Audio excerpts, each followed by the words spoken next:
ॐ अज्ञानतिमिरन्धस्य ज्ञानाञ्जनशलाकया चक्षुरुन्मिलितं येन तस्मै श्रीगुरवे नमः। श्रीचैतन्यमनोभीष्टं स्थापितं येन भूतले स्वयं रूपा कदा मह्यं ददाति स्वपदान्तिकम्। वन्देऽहं श्रीगुरोः श्रीयुतापदकमलं श्रीगुरून् वैष्णवाञ्च श्रीरूपं सागरजातं सहगणरघुनाथन्वितं तं सजीवं साद्वैतं सावधूतं परिजनसहितं कृष्णचैतन्यदेवं श्रीराधाकृष्णपादान् सहगणललिता श्रीविशाखान्वितां च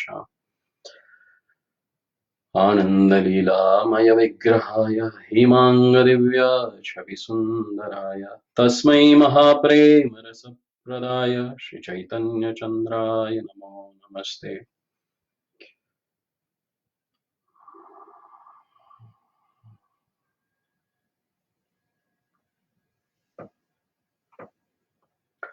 Hare Krishna.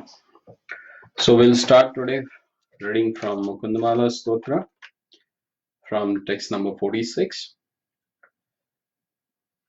And these wonderful prayers, as we have already seen how Maharaj Kulashekar has expressed his devotional ecstasy. And most of the all pure devotees we have seen, as we have discussed the prayers of Maharani Kunti, then Bhishma, all these prayers, they express the deepest feelings, emotions of this particular devotees for the Lord, irrespective of their gender or irrespective of their caste or particular ashrama. All they have expressed the same mood where they accept the Supreme Personality of a Godhead as their ultimate goal. And whatever they do in their life, whatever activities they perform, all they have dedicated to their Lordship. And that's the mood of devotees. So in the text 46, the same mood you can see. Actually, Maharaj Kulashekar, he's explaining about how one can achieve the perfections of different limbs of this body, different parts of this body. In previous verses also he has explained that how one should engage all his bodily parts in the service of the Lord.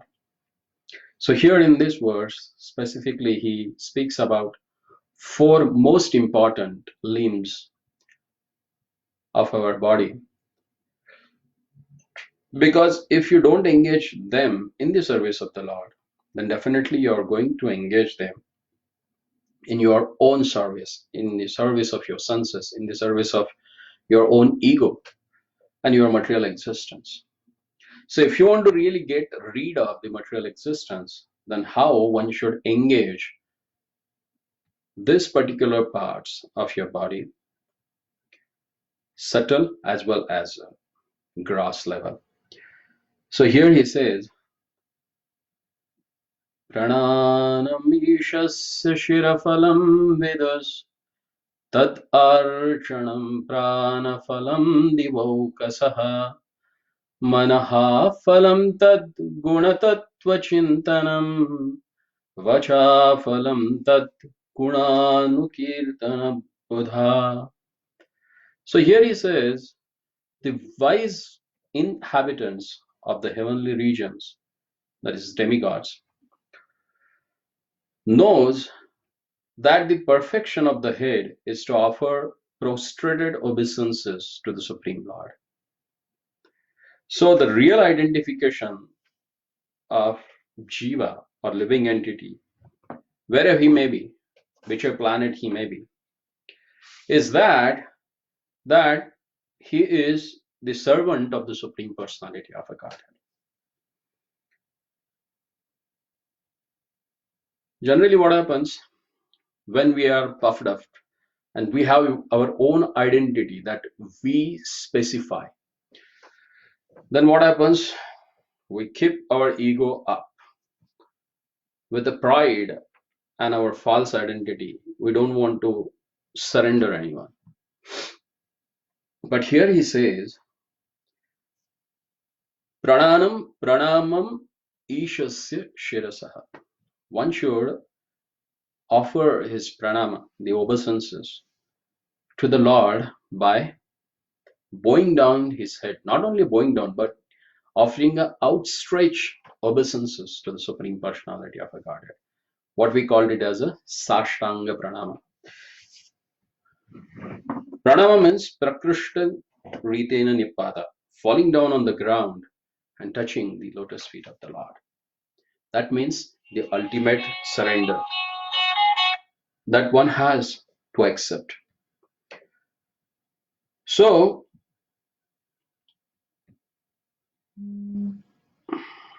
here, the next one, he says that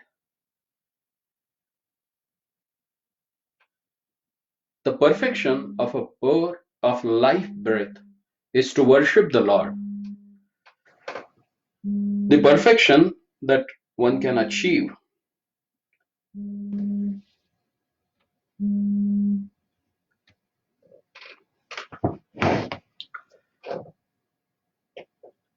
the perfection of life breath means the existence. So if you want to attain the perfection of our existence, then one should worship the Supreme Personality of a Godhead. That is the goal of each and every living entity. If you are not worshipping the Supreme Personality of a Godhead, then definitely you will worship someone. You will offer respect to someone, you will render service to someone. So it may be your dog also, it may be your family members, it may be your society, it may be your nation, it may be your boss in the office. But the real perfection of our existence is to worship the Supreme Personality of a Godhead. And then he says the perfection of a mind is to ponder the details of his transcendental qualities. See, mind has two functions, sankalpa and vikalpa, accepting something and rejecting something.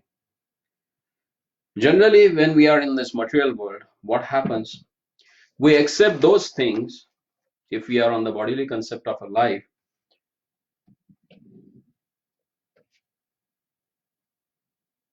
which satisfies our own senses, which satisfies our own ego, which is false ego.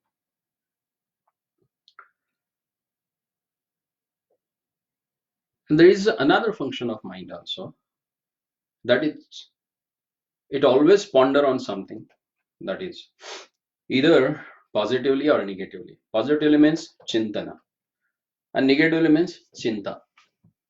So chintana means when that mind is absorbed or pondered the details of the transcendental qualities, pastimes of the Supreme Personality of a Godhead, then that same mind help us to go out of this material bondage. As explained in the Bhagavad Gita, that jitatmana prashantasya paramatma samahitaha. If someone has conquered his mind and engaged in the service of the Lord, then paramatma samahita, he has already attained the paramatma. So the perfection of mind is always remember the wonderful pastimes of the Supreme Personality of a Godhead. And that's what Lord wants from us. In Bhagavad Gita, Lord says that manmana bhava manthakto. Man mana. Engage your mind unto me. Mayeva mana asakta. Attach your mind to me. So how to attach that mind? Always think about Lord. Always discuss his wonderful pastime. Always chant his holy name. then automatically this mind will get entangled in the thoughts of the Supreme Personality of Godhead. Otherwise, it will do the chinta, anxieties of material world. Oh, how I can get that thing, how I can attain that thing, oh, what he will say. The mind will get engaged in that. But we have seen in the previous verses, as Maharaj Kulashekar has said, that once the mind is engaged in the service of the Lord, then the devotee never bothers about any situation, what they say about him, what will happen in future. He never bothers about that. Because he is living in the present, where he is remembering the Lordship. That's the perfection of a mind. And then further he says, the perfection of a speech is to chant the glorious qualities of the Lord. As explained in the Bhagavatam, second canto, that if your first canto, second chapter, that if you don't engage your tongue in the service of the Lord, then it's like it will utter the words like a frog. As frog cracks in the rainy season and he attracts the snake towards him, and that snake eats him and finishes off. So here Maharaj Kulashekar is saying that one should engage totally in the service of the Lord. Here, especially the word prana has used. And that prana refers to the life breath, which we should use in the worshipping the Lord. Because in yogic practice, pranayama, the regulation of a breath, is done to control the mind and the senses. And generally, oftenly it is used for the rejuvenations. But the most important thing of controlling your breath means maintaining healthy existence, that is for the service of the Lord. And these perfections are available for each and everyone. It's not only that some perfected being can attain, but if you associate with the devotees, as Lord says in the Bhagavad Gita, Abhyasena tu kaunteya, if you practice it, and practice becomes very easy when you are associating with the devotees. In the association of devotees, it happens rapidly. And that's why Kapila Muni, in third canto of Srimad Bhagavatam, he says that Satam Prasangad Mama Virya Samvido Bhavanti Rutkarana Rasayana Kataha Tad Joshanat Ashwa Apavargavartami Shraddha Ratir Bhaktir Anukrameshati. Satam Prasangat, if you discuss in the association of devotees, Mama Virya Samvanda, my wonderful qualities, then what happens? Bhavanti Rutkarana Rasayana Katha. That katha, that discussion becomes the elixir that enters through your ears, goes to your heart. It cleanses your heart. And Shraddha Ratir Bhaktir Anukrameshati. And gradually this Shraddha, faith, increases. Then that faith turns into attachment. And then you get devotion service to the Lord. So this association of devotees that acts like a catalyst in chemistry to rapidize some chemical reaction. They add some extra material which never changes the composition of both the things, but it accelerates the rate of the reaction. So same way, the association of devotees or devotees association, that acts as a catalyst and that enlightens, rapidize the process of cleansing our heart and getting attached to the Supreme Personality of a Godhead. That's why it's very important to have the association of devotees. Then in the next verse, Maharaj Kulashekar in text 47, he is explaining about the result of the chanting the name of Lord Näräyana. What happens if someone chants the name of Lord Näräyana? He asks questions, Ke na prapur vanchitam papinopi. even if someone is a sinful, what he will not achieve if he chants the name of Lord Narayana. Do you remember whom he is speaking about? Who had chanted the name of Narayana and attained the perfection of his life? Can you guess about it? Who was that?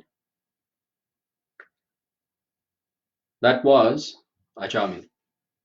Even though he was born in a Brahmin family, but because of a nasty association, he became a rogue.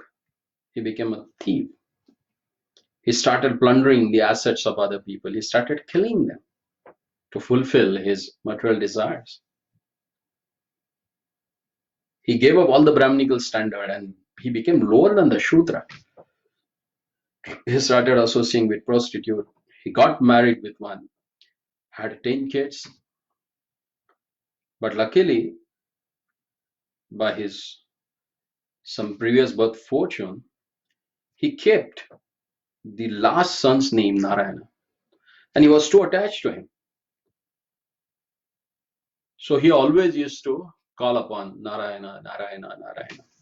And at the time of death, when he saw that the messengers of Yamaraj, they came to take him away because he did all sins throughout the life. And out of a fear, he started calling upon Narayana, his younger child. And what happened? Because at the time of death, he was calling upon Lord Narayana, then the Vishnu Dutas came.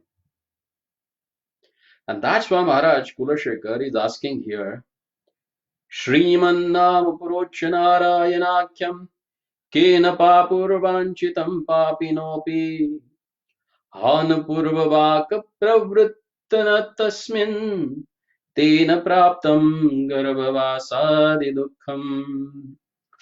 So here he says, what person, even if most sinful, has ever said aloud the blessed name Narayana and failed to fulfill his desires? But we, alas, never used our power of speech in that way, and so we had to suffer such a miseries as living in a womb. So if we don't chant the holy name of the Lord, then this cycle of birth and death, it continues. As Bhagavad Pad Sri Shankaracharya, he explains in his Charpata Panjari that Punarapi Jananam, Punarapi Maranam, Punarapi Janani, Jathare Shayanam, Ye Samsare Khaludustare, Kripaya Pare, Pahi Murare. He says that if you don't take shelter of Murari, then what happens? Punarapi Jananam, you have to take again birth. Punarapi Maranam, you have to die again. Jathare Shayanam, again you have to take shelter of some mother's womb. Don't know which mother, because what kind of activities that we have performed in this life, according to that, we have to take birth in next life. So it may be of any womb, womb of a cat, womb of a dog, womb of the cattle, any living entity. And that's why he says, it's better to loudly chant the name of Narayana. Then further in the text number 48, he is explaining what are the benefits about meditating on the Supreme Personality of a Godhead. Why one has to meditate on the Lord and what we can achieve by doing that. So he says, Dhyayanti ye Vishnumanantam avyayam Ritpadma madhe satatam vyavastitam Samahitanam satata bhayapradam Teyanti siddhim paramam tu Vaishnavim. So here he has explained two things. One is that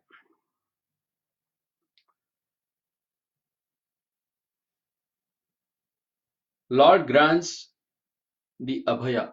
Abhaya means fearlessness. And second thing is Vaishnavi Siddhim.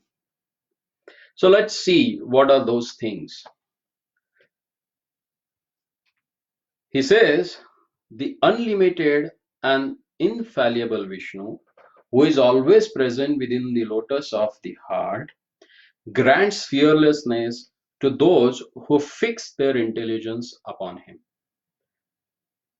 The devotees who meditate on him will reach the supreme perfection of the Vaishnavas. So the first thing that he says that he attains the fearlessness.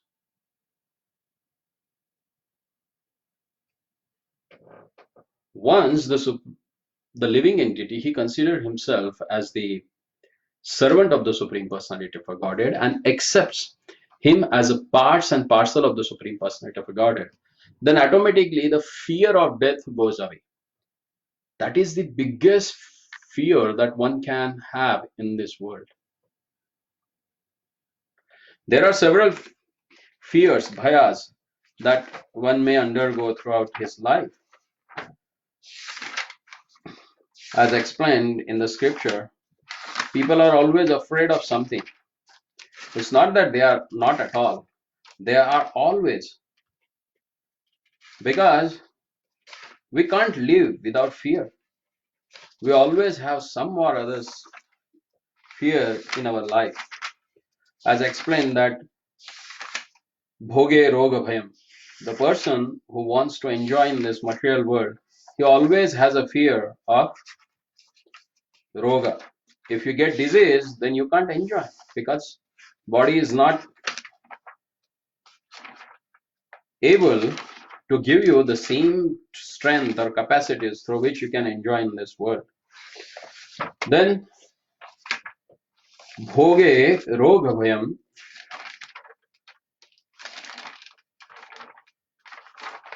rupe jara bhayam, the person who has the beauty, he is always afraid of getting old.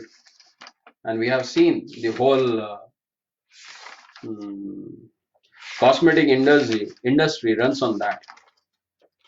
Kule chuti bhayam, someone has born in very illustrative family, then he has the bhaya, the fear of defame. Vittendrapalat bhayam, the person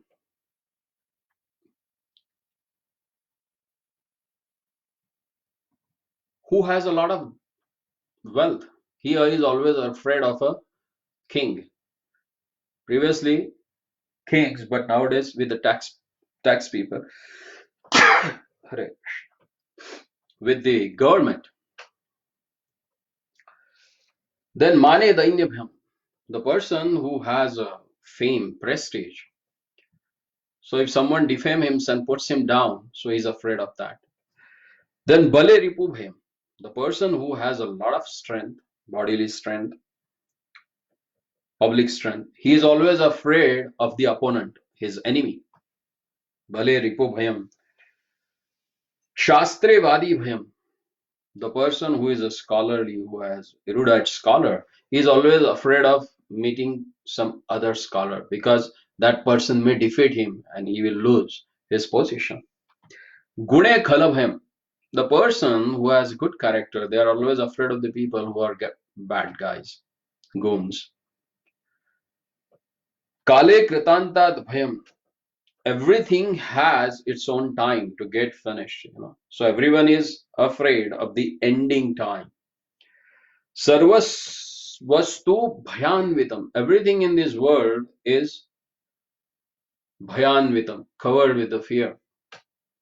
But what is that which will give you abhaya? Then it said that nrudam vairagyam evam abhayam. Vairagya gives you abhaya. What is meant by vairagya?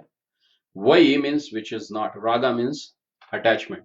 When you don't have an attachment to worldly things, that means when you rise above the bodily platform of a life, that means when you accept yourself as the servant of the Supreme Personality of a Godhead and the part and parcel of the Supreme Personality of a Godhead, then what happens? Then you get vairagya.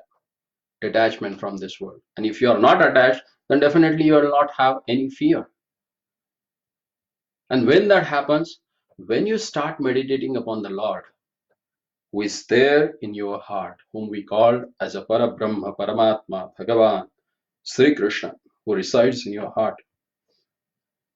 It's not that he is somewhere else, somewhere in the seventh heaven or somewhere else. No, that is not concept of our philosophy, that Lord is somewhere else. No, he is there, he is everywhere. Vasudeva Sarvamiti. That Lord Vasudeva is Sarvatra, everywhere. He resides each and every places. He is not just a creator or maintainer or destroyer. He is more than that. He loves each and every us. He is a Surudha Sarvabhutana. He is intimate friend of each and every living entity, irrespective of where that living entity is born. Maybe he is a cobbler, maybe he is a president, maybe he is some criminal, so but he resides in everyone's heart.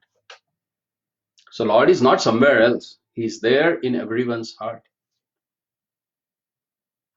And if you meditate on that Lord, then he gives you a fearlessness. And Vaishnavim Siddhi. So what is this Vaishnavim Siddhi? The perfection that Vaishnava can achieve. And that has explained by Prahlad Maharaj. He says the real Siddhi, the perfection that one can achieve, is this: Shravanam, Kirtanam, Vishnu Smaranam, Padasevanam, Archanam Vandanam Dasyam, Sakhyam Atma Nivedanam. Iti Pumsarpita Vishnu Bhaktishena Valakshana Kriyate Bhagavatyada Tanmanye Uttamam. This ninefold devotional service, engaging in the service of the Lord with your heart, with your mind totally involved in it, that is the Vaishnavi Siddhi. If someone really gets engaged, and when that happens, when Lord is pleased with you, and when he gets pleased with you, when you really endeavor to associate with the devotees, to associate, to hear, to chant the holy name of Lord. And this is what Vaishnava they need. They don't ask anything worldly from the Lord. And Lord also never gives them any worldly thing which can entangle them in this material world. But Lord always gives them which helps them to go out of this vicious circle of birth and death.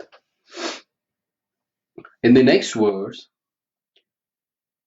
it is explained that how one can turn himself toward the Lord, toward the Krishna. He says, Tattvam prasidha bhagavan kurumai anathe Vishnu kripam paramam karunika khalotvam samsara sagarani magnam ananta dinam uddharatum arhasi hare purushottamosi Tattvam prasida bhagavan kurumai anathe. So he is accepting himself as an anath, means who is without master. Why we are here in this material world? Because we have denied the Lord's lordship, and we wanted to be your Lord in this world. We wanted the master, that what we survey, that has put us down. That has made us suffer in this world. And that's why he say, my Lord, Tattvam Prasida, if you are really pleased with me, O Supreme Lord of Vishnu, you are the most compassionate. So now please show me your favor and bestow your mercy upon this helpless soul. O unlimited Lord, kindly afflict this wretch who is drowning in the ocean of material existence. O Lord Hari, you are the Supreme Personality of a Godhead. One may think if devotee does not ask anything from the Lord, that's what we hear every time, then why he is asking that, please help me? Most of the people who follow the philosophy of karma yoga, they are so-called karma yoga, not what Lord has explained. They always said, oh, one should not be idle. They should achieve everything by their own karma, by their own activities. If you don't do, then you will not get anything. It never happens, Everything in the world, you can't get it by your endeavor, because everything has its own time and limitations that comes to you. Everything requires is pre-qualification. If you deserve, then you get that thing. If you don't deserve, then it never comes to you. That's why devotees, they're asking their Lordship. Even though, as said, that Sarvajñopi hi deveshaha sada karuni ko api san samsara tantravahitvad raksha apeksha ichhate.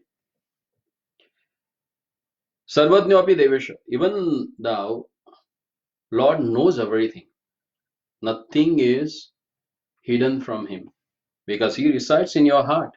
And whatever there in your heart, which even your most closest friend does not know, but Lord knows, because he is always there in your heart. What you think, what you thought, what you did, what you do, what you are going to do, everything he knows. And he's most merciful, because he knows everything, still he keeps quiet. As a embryo in mother's womb, we really cried upon the Lord. We asked him, please take me out of this critical situation, because being in the mother's womb is not a very comfortable situation. So he prays, he cries, please take me out. And once I come out of this situation, I will render devotional service to you. And Lord knows that what we are going to do. When we come out, we say, who are you? Because we get covered with so many false relations in this world, and we forget our eternal relationship with the Lord. And still, that merciful Lord, he provides everything in your life. The most essential, the prana, the life breath, the oxygen in the air, who is providing that? You are not buying it, neither you are renting it, but it is freely available. It is given to good people, bad people, theist, atheist, everyone. And who is giving that? That's Lord. He's most karunika. Even though he is the source of everything under his control, but he never interferes directly in your life. And that's why devotee, he asks, my Lord, I know, unless and until I pray you that you should intervene in my life, you will not do that. Because Lord said, samsara tantra vahitvat, to maintain the circle and the activities of this material universe, he never directly interferes in your life. But if you raksha apeksha kriyate, if you cry for his protection, then he takes charge of your life. And we can see in the Bhagavad Gita, the first chapter, the lamentation of Arjuna has explained, and why he does not want to fight. He has given several reasons for that. And then he totally gets stressed out. He throws his bow, his arrow, and sits down on the chariot, totally exhausted, mentally, physically also. And then he accepts Lord as the master. And he requests their lordship, Shishyasteham Shadimam Prapannam. Please accept me as your disciple and let me know what is good for me. And then Lord takes the role of a spiritual master. Then he takes control of his life, and then he gives him knowledge. See, that's the glory of the Supreme Personality of a Godhead. And that's why here he says, Uddharatum arhasi hare purushottamasi. Oh my Lord, only you can lift me up from this ocean of samsara. Samsara sagar nimagna ananta deenam. This the samsara sagar is fathomless. I don't know how deep it is. And I'm drowning. So my Lord, only you can save me, because the person who is out of this situation, can you help you out? The person who is there in that same situation, the person who is already in the well, can't take you out of the well. The person who is out of the well can only pull you up. So the Lord, who is the master and controller of this material universe, only he can lift you up from the ocean. And that's why he says, Samsara sagar nimagna ananta deenam uddharatam arhasi hare purushottame. Oh my Lord, it's you. You can only lift me up. The same mood we can see in the prayers of Maharani Kunti. She also says, Atha Vishvesha Vishvatman Vishwamurte Swakeshu me Sneha Pasham Imam Chindi Dhridam Pandoshu Rishnis.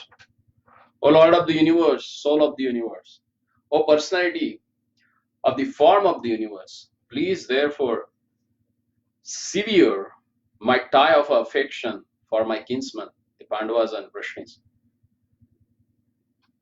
Because the tie is in this world that keeps you in this material world. So only Lord, who is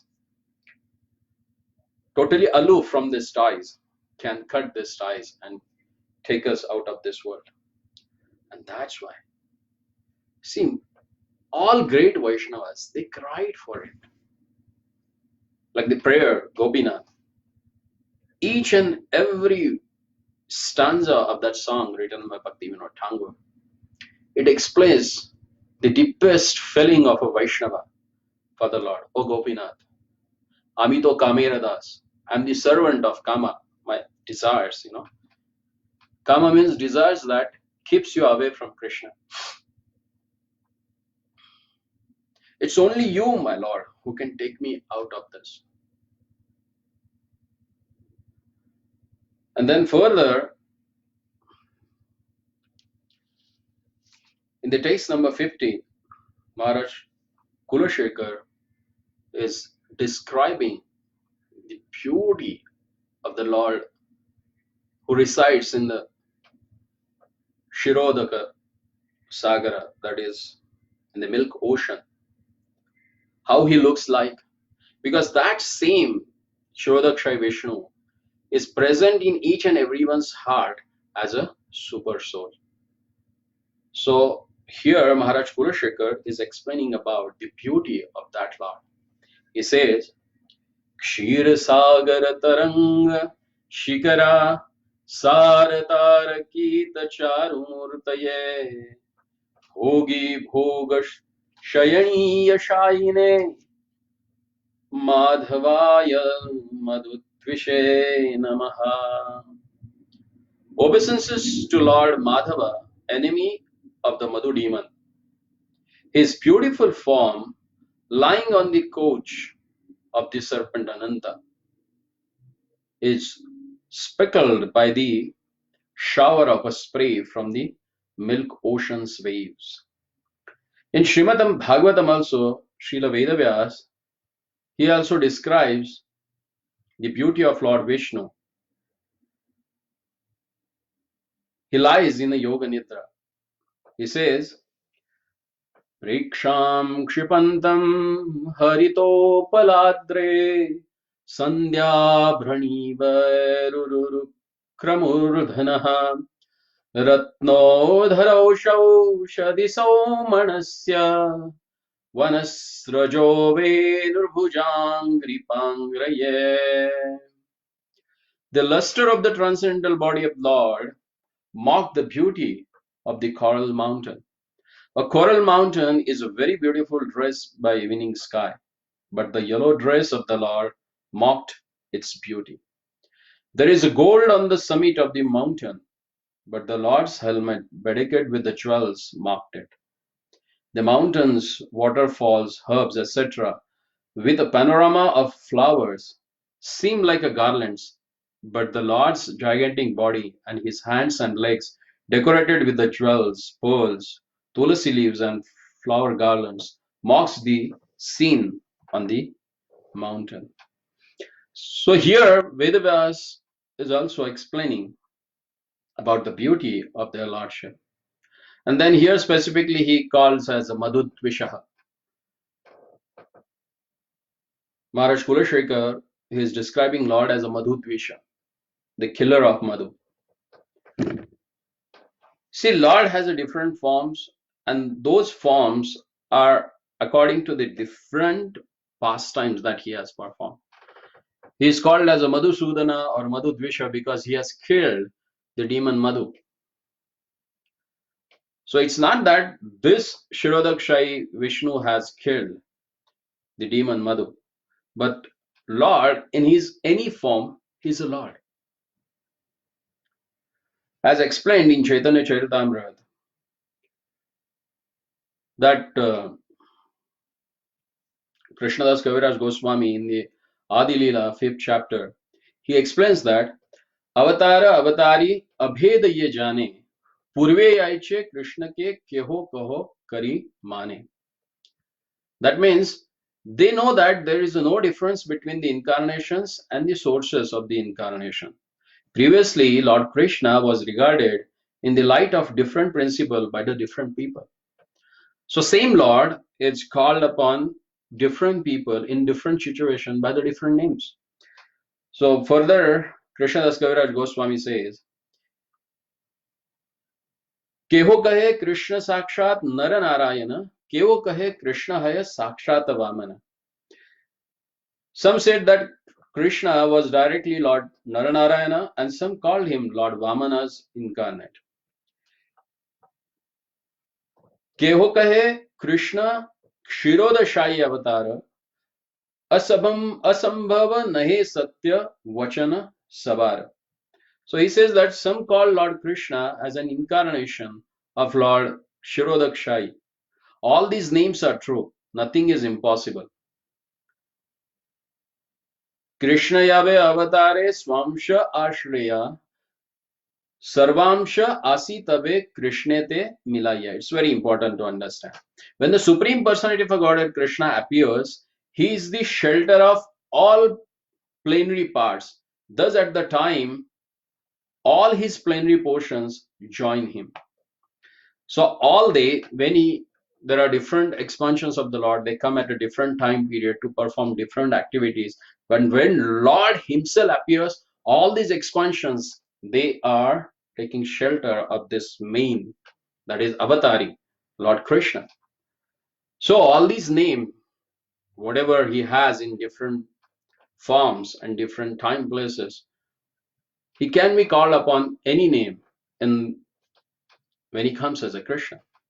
यही रूपे जाने से ही ताहा का है सकल संभवे कृष्ण किछु मिथ्या न है. In whatever form one knows the Lord, one speaks of him. In that way, in this there is no falsity, since everything is possible in Krishna. So one has to understand this. Lord is always not necessary that he will always call as a Krishna. He may be called as a Venudhari, Murlidhari, he may be called as a Kamsani Sudana, maybe Vrishabhasura Marlana, maybe Banasura Karantaka. So according to his pastimes, according to his different activities, different mood, he's called upon. And that's why in the next verse, he explains this glory of the chanting the holy name of Lord. He says, Alam alam alam ek praninam patakanam nirasanam vishayeya krishna krishneti vani यदि भवति Mukunde भक्तिरानंद Sandra करतल कलित सा मोक्ष समा Raj Moksha Samrajya Lakshmihi Alam Alam Alam Eka Praninam Patakanam. Alam Alam Alam. Enough, enough, enough.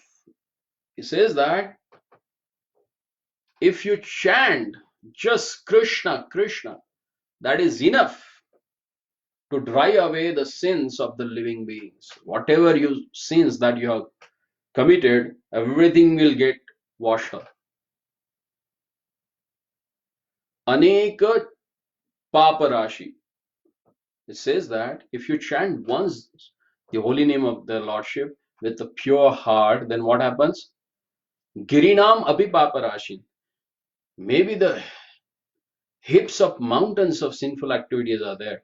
All they can gets burnt out. And that's why he says, enough, enough.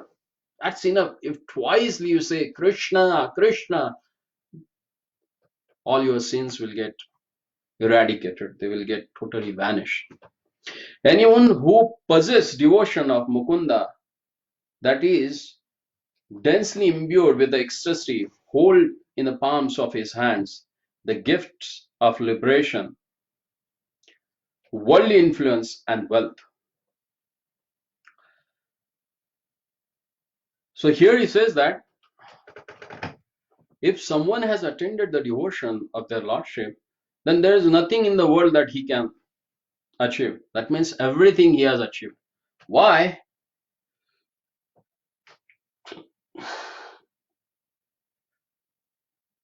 As in Krishna Karnamrit, Bilvamangal Thakur, he has explained that the most wanted thing by great personalities is mukti. They want the salvation of this material world. But for devotees, that same mukti, the liberation, she comes and stand in front of his door with the folded hands. Then what to speak of anything of this material world? He says, Bhaktistvai stiratara bhagavan yadi syad Daivena nafalati divya kishora murtihi Mukti swayam mukulitanjali sevate asman Dharmartha kama gatayas samaya pratikshaha.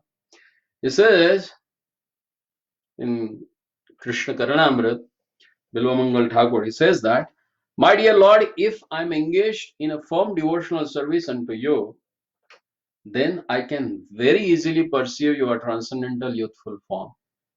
And as far as liberation is considered, she stands at my door with the folded hands, waiting to serve me, and all material convenience of religiosity, economic development, and sense gratification stands with her. See, that's the glory of achieving the devotion of the Supreme Personality of Godhead. And that can be attained by chanting his holy name. Hare Krishna, Krishna Krishna, Hare Hare, Hare Rama, Rama Rama, Hare Hare. And in Chaitanya Chandramrita, Prabodhananda Saraswati Thakur says, a pure devotee easily attains wealth and liberation, but he is not interested in both. Kapil Muni, he explains the wonderful qualities of his devotees to his mother. He says that Sayujya, Sarupya, Salokya, Sarshti, Samipya. These are the 5 kinds of liberation that Lord can award to his devotee.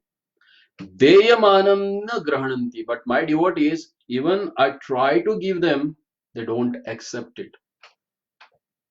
Then what they are asking for? Mat sevaya vina. He says, rather than my service, if I try to offer them this 5 liberations, they don't want it. And we have seen already in the text 25 of this, where Maharaj Kulashekar, he says that Majjanmani phalamidam madhukaitava bhare mat prathaniya anugraha esheva tadabhritya bhritya paricharaka bhritya bhritya bhrityasya bhritya smaramam lokanataha. Oh my Lord, if you're really pleased with me, then what you can give me? Bhritya Bhritya Bhrityasya Bhritya Paricharaka Bhritya Bhritya Smaraiva Mama Lokanatha. O Lokanath, please, please, please accept me as the servant of the servant of the servant of the servant of the servant of the servant of the servants. That's what the pure devotee wants from their Lordship. And then the final verses of this Mukundamala Stotra, where Maharaj Kulashekar, he dedicates these prayers at the lotus feet of their Lordship. And then he says, Yasya Priyav Shrutidharau Kavilo Kaviro Mitra Divijanma Varapadmashrava Abhutam Teenambujaksha Charanambujashadapadena Radnya Krita Kirtiyam Kulashekharena. So he says in this verse, this work was composed by King Kulashekar, a bee at the lotus feet of the lotus-eyed Lord. The king's two beloved friends are the twin stems of exquisite lotus of the Brahmana community, expert in Vedic scholars, renowned as the leaders of the community of poets. And then in the last verse, he explains the Falashruti. If someone regularly hears or reads or chant these wonderful prayers, which are composed by Maharaj Kulashekar, then what he is going to attain? He says, Mukundamalam Pathatam Naranam Ashesha Saukyam Labhate Nakahasvet Samasta Papakshayametya Dehi Prayati Vishnu Paramam Padam Tat. Who among those who recite this Mukundamala will not achieve complete happiness? That means whoever chants these verses attentively, definitely he is going to get Saukya, the real treasure of a complete happiness. An embodied being who chants this prayer will have all sinful reactions eradicated and proceed straight to the supreme abode of Lord Vishnu. So this is what? The attainment after reciting these wonderful prayers written by the Maharaj Kulashekar. See, even in Srimad Bhagavatam, each and every pastime, after that, when Maharaj Shukadev Goswami, when he explains this pastime to Maharaj Parikshit, then he always gives Falashruti, what you are going to attain after hearing this particular pastime. All the pastimes, when you hear about, they particularly removes one anartha from your heart, and it elevates you to the further step in your spiritual life. And specifically when you hear the prayers that are offered by the pure devotees, so the result is that you are going to attain the lotus feet of their Lordship. And that's what here explained. Padam avyayam tat. They will attain that supreme abode of the Supreme Personality of a Godhead. As Lord says that Yad gatva nivartante tadhama paramam mama. Once you attain that particular abode, then no need or nobody comes back from there.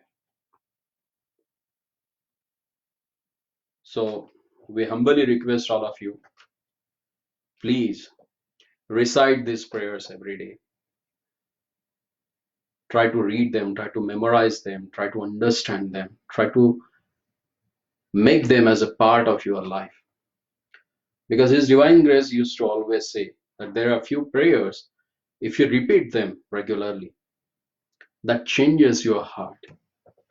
And that's why He has recommended chanting Brahma Samhita, Maharani Kunti's prayers. prayers offered by Dhruva Maharaj, prayers offered by Prahlad Maharaj, and specifically these prayers of Maharaj Kulashekar, what we call as a Mukundamala Stotra. If you recite them, because we don't have that much intelligence, as previously when we were discussing the prayers offered by Brahmaji,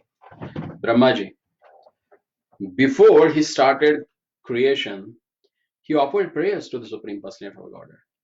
And there he himself says, the first living entity, a living being in this universe, who is the most powerful living beings. What he says, oh my Lord, I cannot understand the wonderful pastimes of yours. Sometimes it may be possible to count the particles of dust, how many are there on this planet, but it's very difficult to count your wonderful activities. And someone says that I know Lord, that means he's a fool. He does not know anything about the Lord. You can know Lord by the mercy of the Lord. Like Dhruva Maharaj, he was just a 5 years small kid. And Lord asked him, now you pray, offer prayers to me. Then Dhruva Maharaj very humbly said, my Lord, I am a child. I does not have any intelligence to fathom your glories and your wonderful pastimes. Then Lord kept his hand on his head. And then with the intelligence, as Lord says that Nashayami Atma Bhavasto Jnana Deepena Bhasvata. I enlight that knowledge, that deeper in the heart of living entity. And with that knowledge, you can offer prayers. So these prayers are not just sentiments that are some emotional outbursts, but it is a very philosophical thing that one has to understand, or that one can imbibe in his life to make a wonderful progress in a spiritual life. So during this all sessions, if there are some, definitely there are mistakes, because this conditioned soul has tried to speak without any qualification. So whatever I heard, and by the mercy of spiritual master, whatever I realized, I spoke about it. And I hope that it will be helpful for all of you. So whatever mistakes, they are mine. And whatever inspirational or whatever that you really liked and touched your heart, that has all come from the disciplic succession. What they have given, I have just presented in front of you. Thank you very much for your kind attention and participation in these wonderful sessions of Mukundamala Stotra. Hare Krishna.